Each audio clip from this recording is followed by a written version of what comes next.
I think I clicked on the article this morning, and it said one thing in the headline, but when it went to the article, it had already raised it one. And obviously there's more being discovered. I read about a guy who found he was going to try to help his aunt, and he was able to get her out a window in the building, but as they went through the debris, they found 5 bodies in there. And I don't know, it didn't say if any of them were related to them or not, but just, that's one thing about the Midwest I don't miss, is tornadoes and those severe thunderstorms. I remember when we first got here, I remember looking back up over Blue Mountain over here, and but from our house it was more, like that. And I thought, oh man, we're going to get it. It was all black and dark, and man, we're going to get it. And we didn't get nothing. It just kind of all split. And it went down and rained on the wicked over there in the hot springs. And it went up there to the Samurai and rained on all the wicked over there in the Samurai Valley. But it didn't touch Chalice here, So anyways, but I've watched that dynamic happen more than several times, quite a few times, with not only snowstorms, but rainstorms and stuff. Seems like there's a giant invisible wedge out here just west of town. It just splits everything, and we don't get a whole lot of it, which is kind of nice. All right, let's go ahead and pray this morning. Father, thank you for this day. Lord, we thank you, Lord, for the change of seasons. Lord, to be able to look forward to spring and warmer weather. And Lord, all that brings. And Lord, we pray that you be with those folks there that have been struck with these tragedies and experienced the loss of loved ones. And Lord, I pray that you would draw men to you through this. And Lord, it be folks saved in spite of the disasters. And Lord, you strengthen the churches that are in those areas to reach out and to show your love and compassion to those in the communities that have been affected by it. Lord, I pray you be with us here this morning. And Lord, feed us and teach us from your holy word. We ask all these things in Jesus' name. Amen. 448.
Sunday school.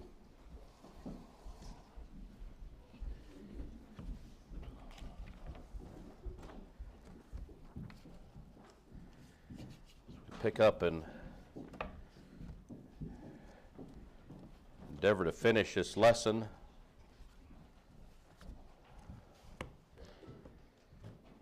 We've been looking at 1 Samuel chapter number, well, we've been kind of all over, but from 13 to 15. 1 Samuel.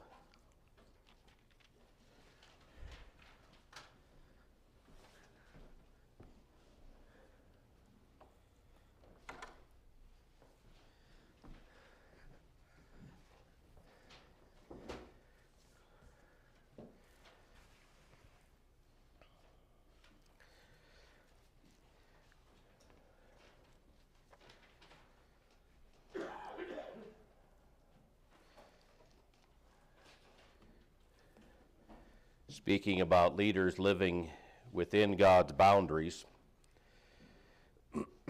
we see how Saul started out well, and he was actually within the boundaries of God and initially kept himself within the boundaries of God. But as time went on and pride started to well up within him, he started to believe that it wasn't necessary to stay within those boundaries.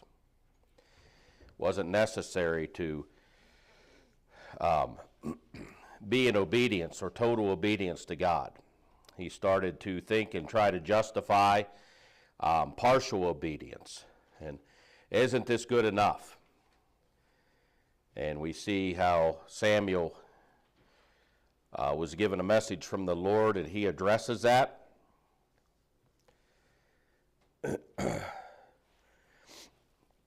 And we had looked at last week, did Saul have good days as a leader? And we determined that based on 1 Samuel 14, 47 through 52.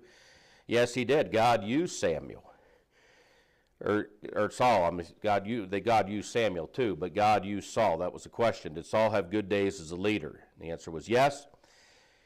And his first sin in 1 Samuel 15, verses 1 through 15, was disobeying God's clear commandments. God does not think how man thinks. That is very evident throughout the Scriptures. Mankind is a master of trying to justify their own actions. You think about it, and all you got to do to see that in full demonstration is to go visit a jail sometime or a prison. And there's so many innocent people there.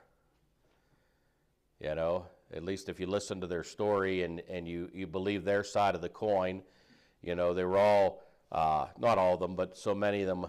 Some will flat out admit it, yeah, I did it and I got caught and I'm paying the penalty. But usually you'll find a whole lot of excuses and a whole lot of self-justification on how the lawyer was wrong and the judge was wrong and the witness was wrong and this was wrong and the law is wrong and the politician's wrong and the neighbor who ratted him out was wrong, you know.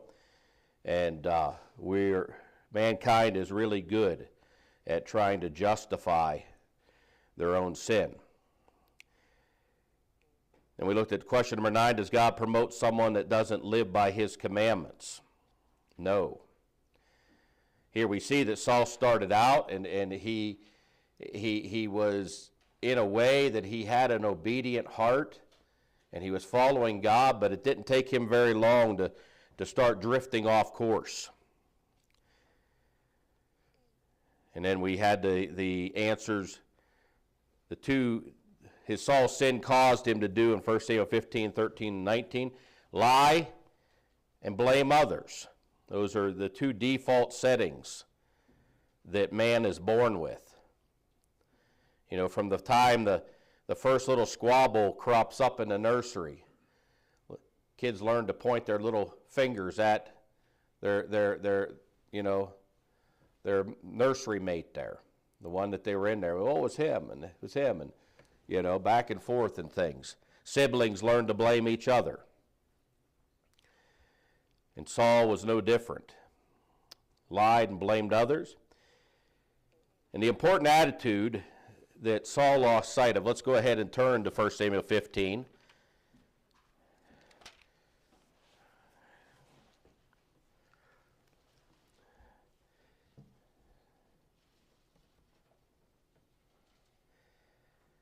We'll see where God puts the emphasis, where Saul's problem really started. 1 Samuel chapter 15, verse number 17. Samuel said, when thou wast little in thine own sight, wast thou not made the head of the tribes of Israel, and the Lord anointed thee king over Israel? Otherwise, when God chose Saul, he was a man of humility, little in his own sight. As everybody looked at him, we understand he was head and shoulders above the rest of the nation of Israel. He wasn't little in anybody else's sight as far as physical stature. But, you know, Saul did not walk around, you know, with a haughty swagger. He did not walk around proud and arrogant and pompous. The preacher here says, when thou wast little in thine own sight. That's when God promoted him. And in verse 18, the Lord sent thee on a journey, said, go and utterly destroy the sinners, the Amalekites, and fight against them until they be consumed. Wherefore then dost thou not obey the voice of the Lord, but didst fly upon the spoil, and didst evil in the sight of the Lord? Notice there that even though Saul wanted to blame the people for the keeping of the spoil, the preacher says that Saul's disobedience and Saul's willingness to fly upon the spoil. Otherwise there were some things, it wasn't just the fact that he had spared Agag and not utterly destroyed him, but Saul gathered up some of that spoil for himself. Saul saw some things there that he collected for himself. I suspect he had forgotten or ignored or think that it did not apply to him, the story of Achan, which I'm sure he was familiar with. Back when the children of Israel crossed and they were not supposed to take of anything from Jericho, the first victory, the first fruits of the victory at Jericho were supposed to be given to the Lord. And yet Achan saw that the Babylonish garments and the wedge of gold there, he took and hid it in his tent, thought he had gotten away from it, or got away with it, until they went to battle at Ai, and there was, I can't remember the exact amount of men, it was, I want to say a little over 30 men died, and they suffered a really unexpected defeat. And God revealed there was sin in the camp and disobedience in the camp, and it was narrowed down to Achan and his family.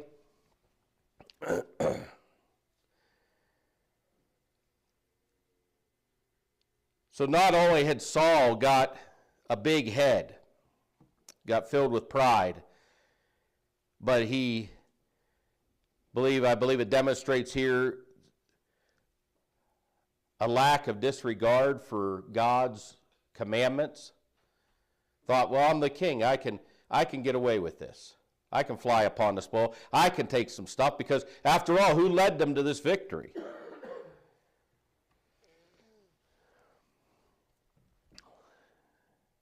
Saul said, thou didst evil in the sight of the Lord.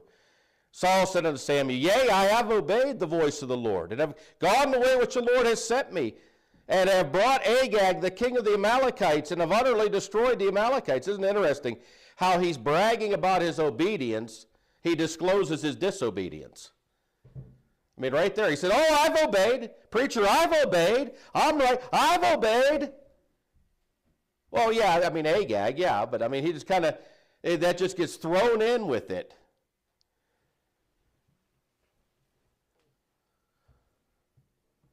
But the people took of the spoils, sheep and oxen, the chief of the things which should have been utterly destroyed, to sacrifice unto the Lord thy God in Gilgal. He tries to spiritualize their collective disobedience. He's practicing pragmatism, what's called pragmatism. What is pragmatism? The end justifies the means. That's pragmatism. And yeah, we spared the best, but we plan on doing the Lord's, we plan on obeying Lord. Think about the irony of that.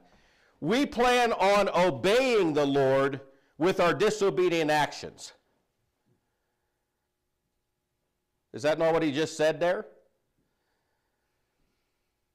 Yeah, we know we disobeyed God. He's not even really agreeing with that, but he's trying to reason this out, and he's trying to get out of trouble. He's like, well, we had good intentions. We were going to sacrifice it. We're going to turn our disobedience to spiritual. I can't remember who the old preacher was. It may have been Bob Jones Sr., John R. Rice, one of those two guys. Said it's never right to do wrong to do right. And that's exactly what Saul was talking about there. Yeah, we know what God said, but we thought it'd be better if we just saved the best, and surely he'd be happy with our disobedience. We have good intentions. Samuel said, verse 22, hath the Lord as great delight in burnt offerings and sacrifices as in obeying the voice of the Lord? Behold, to obey is better than sacrifice, and to hearken than the fat of rams. For rebellion is as the sin of witchcraft, and stubbornness is as iniquity and idolatry. In years gone by, I've heard people, parents, glorify the stubbornness of their child. Oh, he's probably going to be a preacher because he's just stubborn. Oh, he's probably going to be this because oh, look at him, man, he's just so stubborn. Well, if they don't work that stubbornness out of him,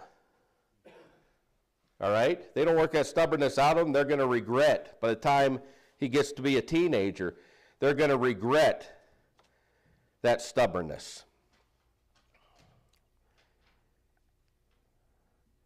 Because thou hast rejected the word of the Lord, he hath also rejected thee from being king.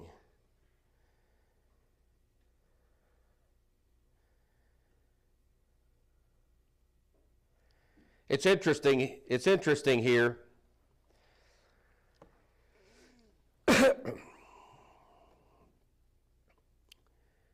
that Saul, in verse 24, Saul said unto Samuel, I have sinned, for I have transgressed the commandment of the Lord in thy words, because I feared the people and obeyed their voice. You know what he's still doing? What's he doing, young men? Still blaming the people. He's still shifting the blame. And what else is he doing? He's making an excuse. All right? He's making an excuse. I look at this in verse 24, this confession, as really, it doesn't seem like it's really sincere. You look at how David responded when confronted with his sin, and then you go to Psalm 51 and you read that psalm. I mean, that rocked David's world, so to speak. I mean, it wasn't like, yeah, I've sinned. Can we move on now? That's what it seems like with Saul here. He says he spends almost as many words in verse 24 about his sin as he does in 25. Can we go ahead and move on? Now, therefore, I pray thee, pardon my sin, and turn again with me. Notice there. He's asking Samuel to pardon his sin, instead of asking God to pardon his sin. Two different attitudes between David and Saul when confronted. He doesn't cry out to God. He says, pardon my sin and turn again with me, that I may worship the Lord. Notice there, I pray thee, turn again with me, that I may worship the Lord. You can still see it's about Saul.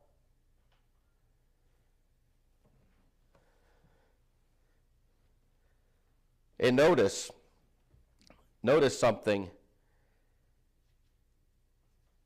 When he talks in verse 24, I have sinned, for I have transgressed the commandment of the Lord and thy words. All right? Does he mention anything about his pride? Does he mention anything about no longer being little in his own sight? No. So he really doesn't, in my opinion, get to the heart of the matter. He just kind of glosses over. He's like, yeah, I disobeyed, but it's because I was scared of the people. And, go ahead, preacher, pardon my sin. And let's go be spiritual.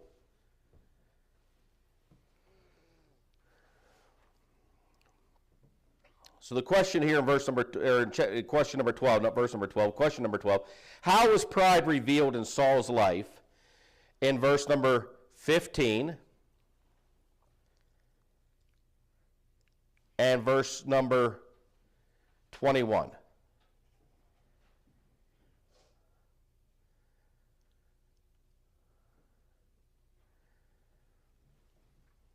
Nehemiah.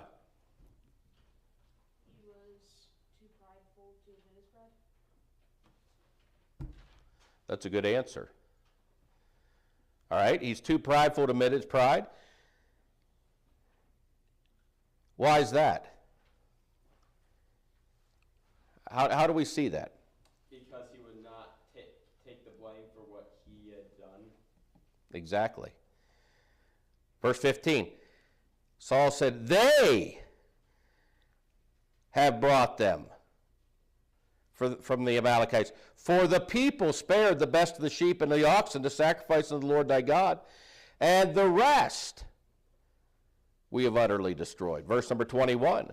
But the people took of the spoil sheep and oxen, the chief of the things which should have been utterly destroyed, to sacrifice unto the Lord thy God in Gilgal. Once again, he's not owning up to it at all. All right? He's the leader. He's the king. He's supposed to be in charge, but he's not owning up to it. He's blaming the problem on everybody else. Nehemiah. Do you think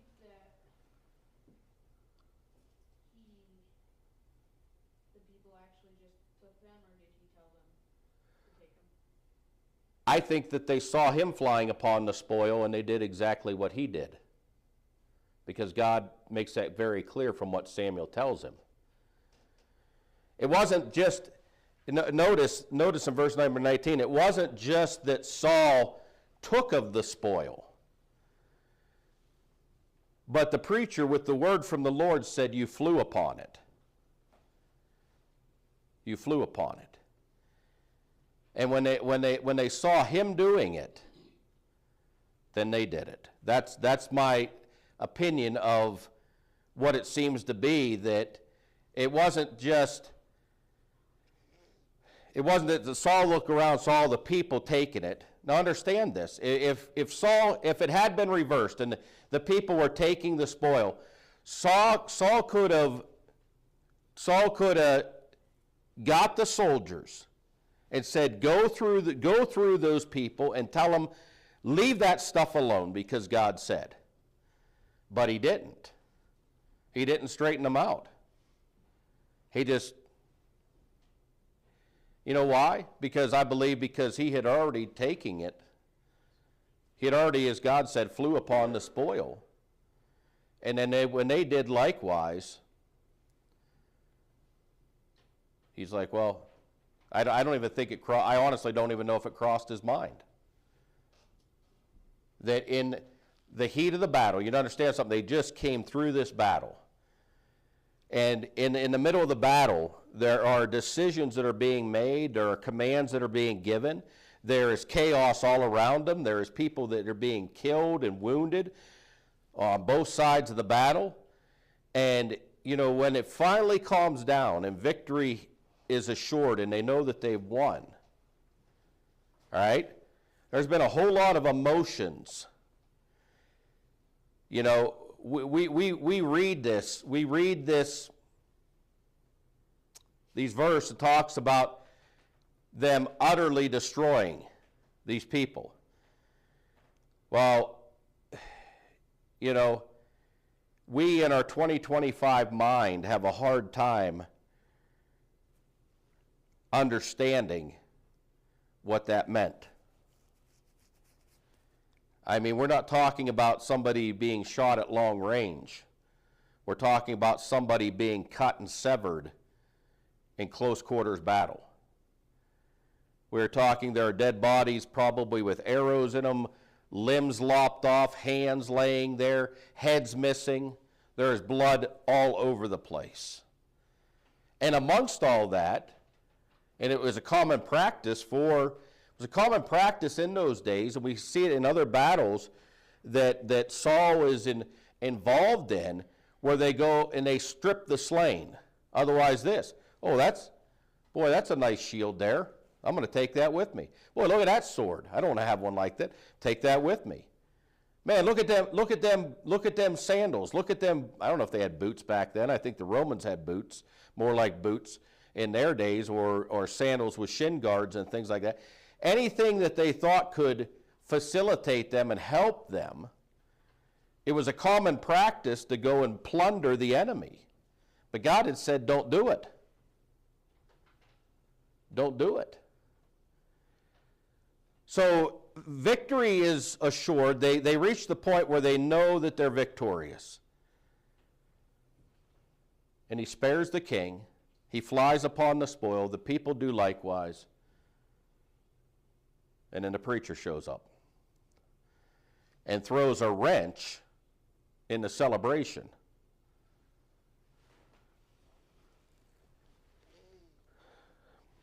So his pride is revealed in Saul's life when he's not willing to take responsibility for his sin and disobedience. We live in a society today that has definitely made that a prominent thing in our culture. Well, I can't hold down a job because you don't understand how I grew up. For every person who wants to waive that as an excuse, there are other people that have not only held down a job, but started out as a janitor and made it to the CEO of the company by hard work, coming from a poor background. You know, we all love those underdog stories of somebody. You okay, Kyson? All right. We all love those underdog stories of somebody that started at the bottom and worked their way to the top. But for every story of ultimate success like that, it seems like there's hundreds of stories of people that are just living a minimalist existence, blaming their parents and their grandparents and their aunts and their uncles and their school teachers and their principals and this person and that person, their neighbor, their friend, whoever, not taking responsibility for their own actions. And that's where we find Saul here.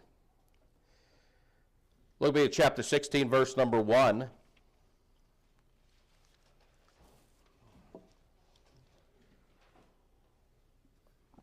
The Lord said unto Samuel, how long wilt thou mourn for Saul, seeing I have rejected him from reigning over Israel? Otherwise it bothered the preacher with Saul's failure. He had a heart for Saul, and I believe he was really burdened, if not devastated, by Saul's failure. So how long wilt thou mourn for Saul, seeing I've rejected him from reigning over Israel? Fill thine horn with oil, and go, and I will send thee to Jesse the Bethlehemite, for I have provided me a king among his sons. According to 1 Samuel 16, verse number 1, are leaders irreplaceable? Thor? Not unless they're God. Not unless they're God, okay? Human leaders are replaceable, all right? Good answer. I don't remember who. I forgot to give out some candy for you guys. So, Thor had one. Christian had one, right? Christopher's sleeping. Nehemiah had one. Anybody else? Good night. Here, I'll give you the Werthers. I don't know what happened to that thing. Huh? It's like oozing out of the wrapper. Like one of you guys come up here and chewed it and said, "Oh, that's grandma candy," and put it back in. All right.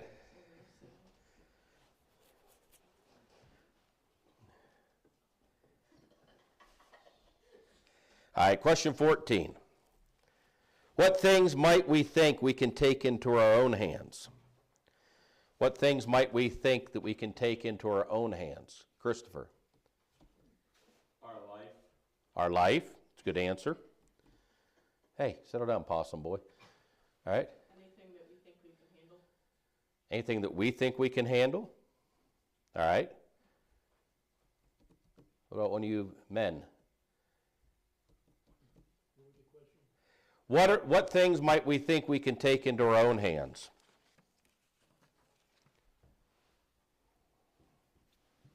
We've been talking about responsibility. Okay. Responsibility. Keith. Well, large and small decisions, Yeah. we think we can certainly handle the small ones. Yeah.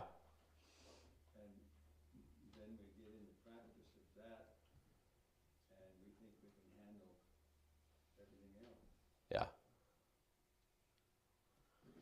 All right. We tend to forget there's consequences. Yeah. I think Saul forgot that too. Nehemiah. Life without God. Life without God. All right. That question 14. Thor, what was your answer? Anything that we think we can handle. Okay. I'm actually going to write that one down. I did not answer that question. I put a question mark there. And anything we think we can handle.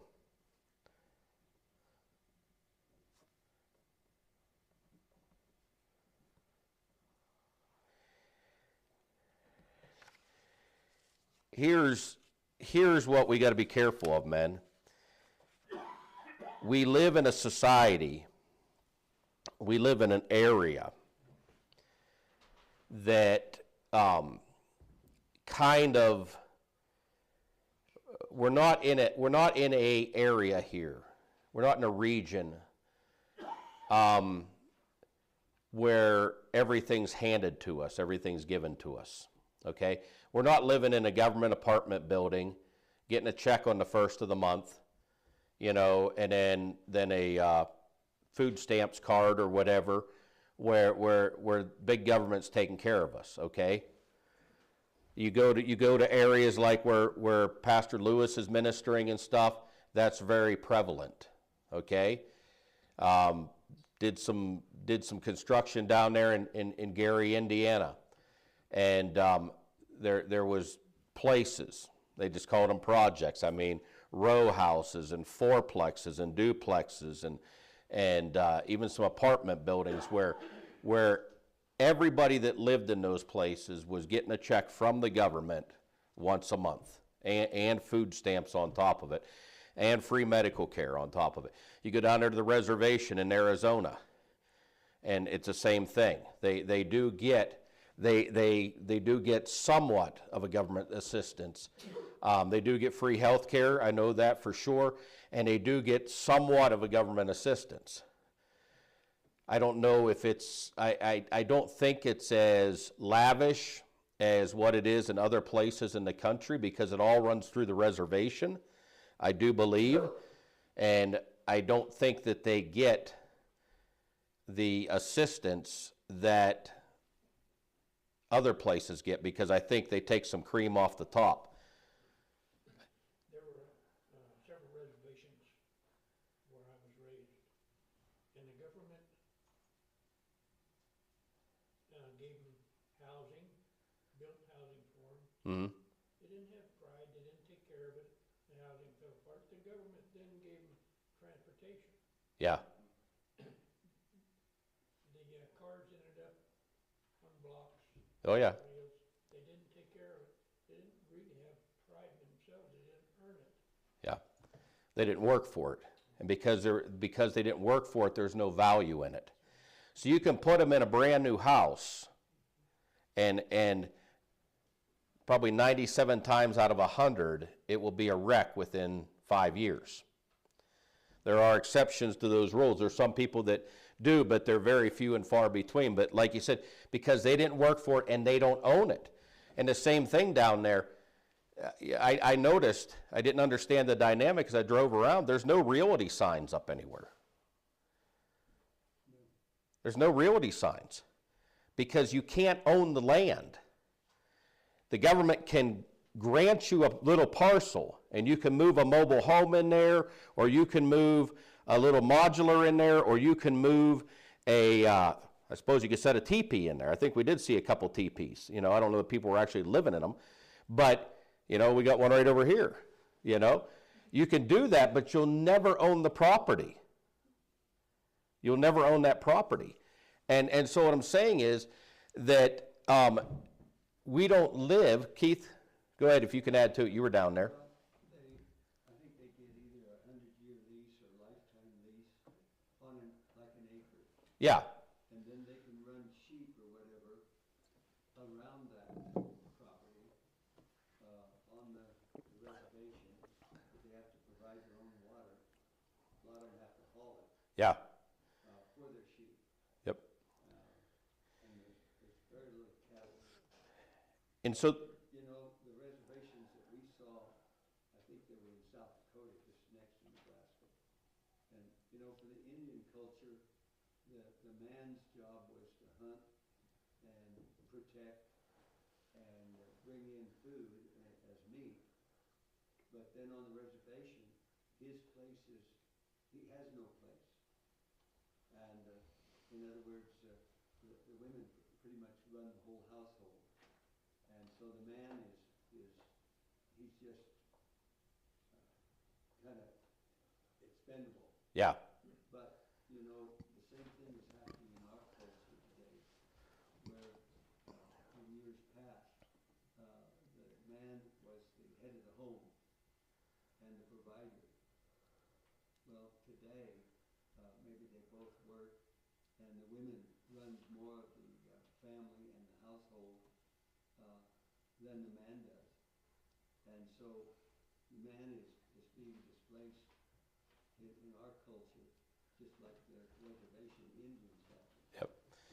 And so, you know, you think of that dynamic, no matter how much, okay, they're given this property, no matter how much they fix it up, they're not going to profit from it.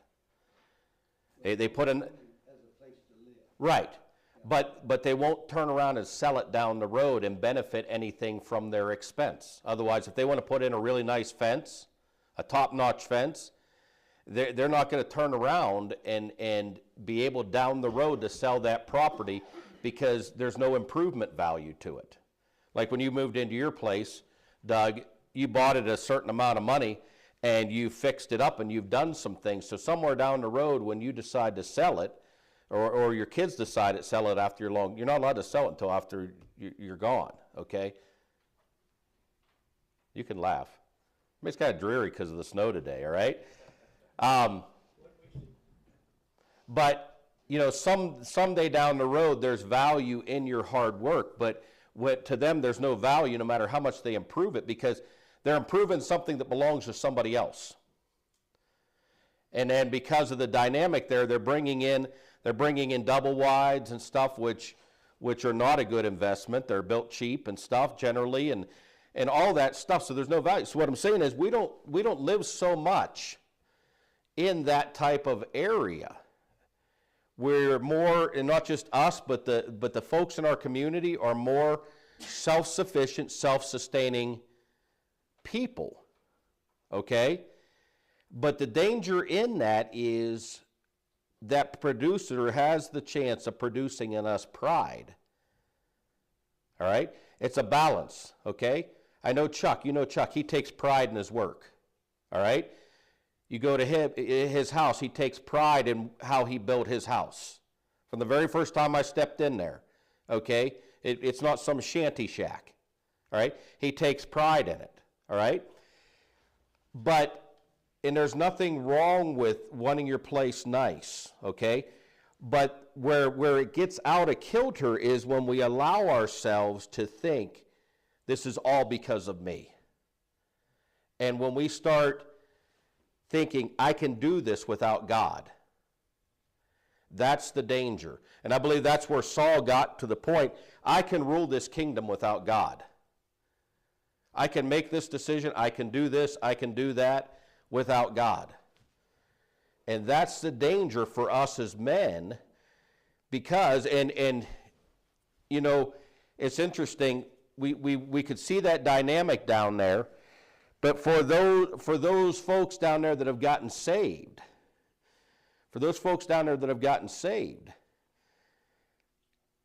now they're looking to please God. All right? Now they're looking to live for God. And I'm not saying each and every one of them, but the majority of them have a heart for the Lord. And I'd venture to say, we didn't visit, a pile of their places or anything like that. But I'd venture to say, if you go to those houses where there's people that have gotten saved, they have a reason to live now. I'd venture to say that there's a lot of them that are living a little differently than how they used to live. Because God's done a work, He's changing them from the inside out. And I do know this, I can say this. The ones that we met in the stores, they're friendly. They're polite.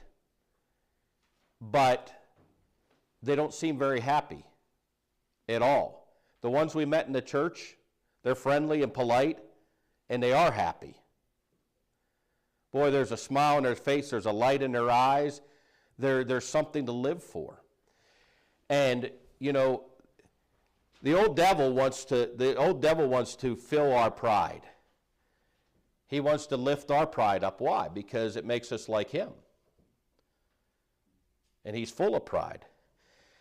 That's the trap that Saul fell into. All right? 15, what might young men be hasty in? What might young men be hasty in? I'm just going to give you this answer. Trying to grow up too quickly. Trying to grow up too quickly. We look at the book of Ecclesiastes and we see that passage. There's a time for this and there's a time for that. There's a time for peace, there's a time for war. I don't remember all of it, but there's a time for everything. There's a balance to it. There's an ebb and a flow to it all. And understand this.